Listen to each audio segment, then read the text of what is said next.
Hey, paisan, get a load of this guy, moving up in the world, CNE, standing on its own 2 feet. I had to sell my chair to pay for a single movie ticket. Welcome, fellow broke moviegoers, to episode 10 of See No Evil with Standy McStanson over here, JP Sebastian. Yes, I'm wearing pajama pants. Almost makes you want to string dance. Don't sue me, Team Coco, lots of love. Standing. Coming up on this movie show thing, aka the countdown to the Avatarcalypse. Had to do that part 10 more times. That's only next week, Avatar. I've already seen it, but can only talk about it then. Otherwise, they'll literally send the boys in blue to wash me. Pay attention, JP. Coming up, 2 other major releases this weekend. You can already see right now, The Whale is heartbreaking and a Brendan Fraser triumph. But I'll give you an in-depth film criticism of Puss in Boots: The Last Wish. Before all that though, it's the week's freshest trailers, but right at the top, mandatory monkeys. Take this journey with me.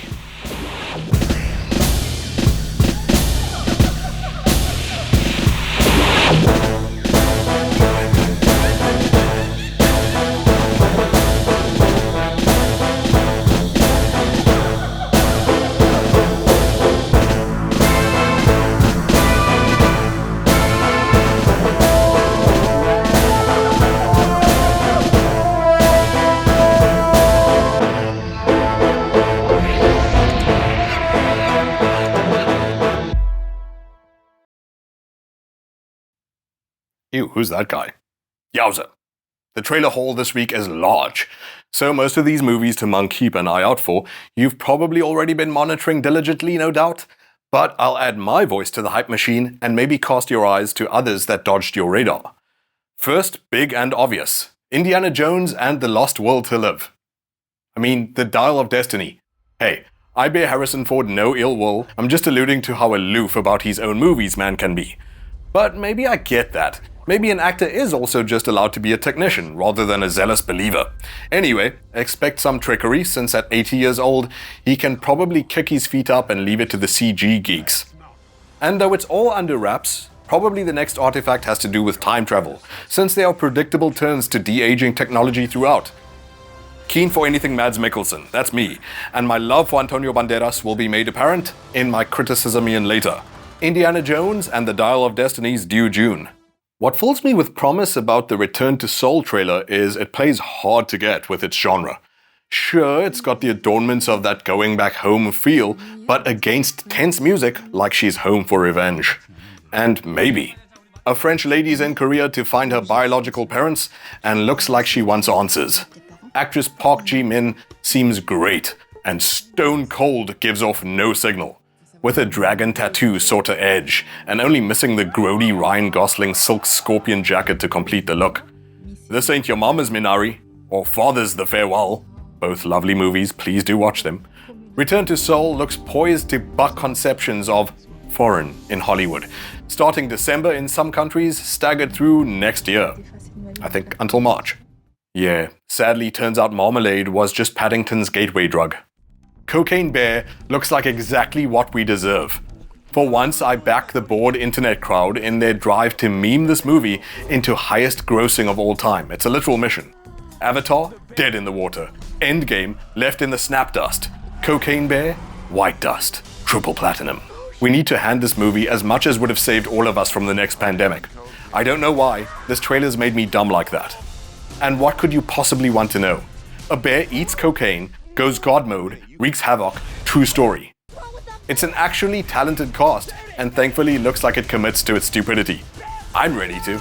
We're tanking the global financial system on this movie starting February. And who is this deeply Italian-sounding man?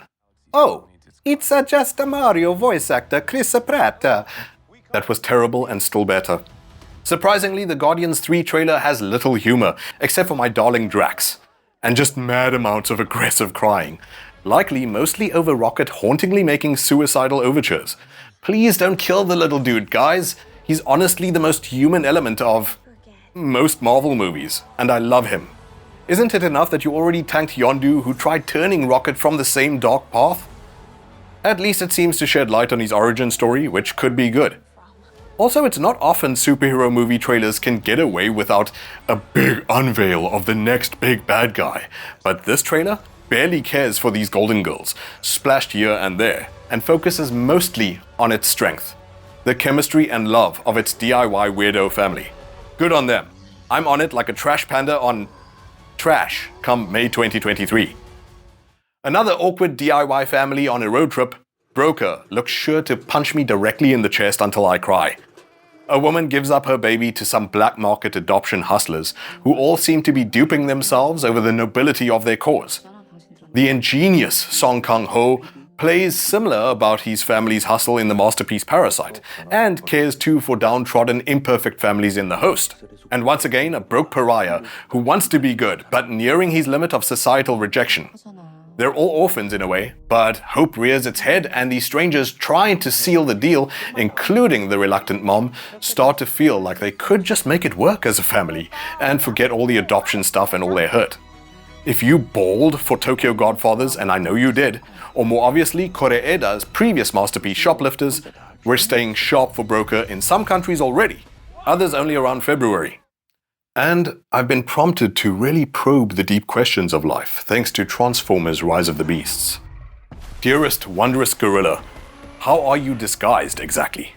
I've seen a BBC documentary where even an orangutan found it decently convincing robo-ape sus. You're not fooling the wildlife. Who is this for? And you just transform into another bipedal thing? Like, you're already more ready than a robot that has to spend most of its life as a four-door sedan. A truck might hide Optimus Prime, compromising his ability to fight. But Gorilla?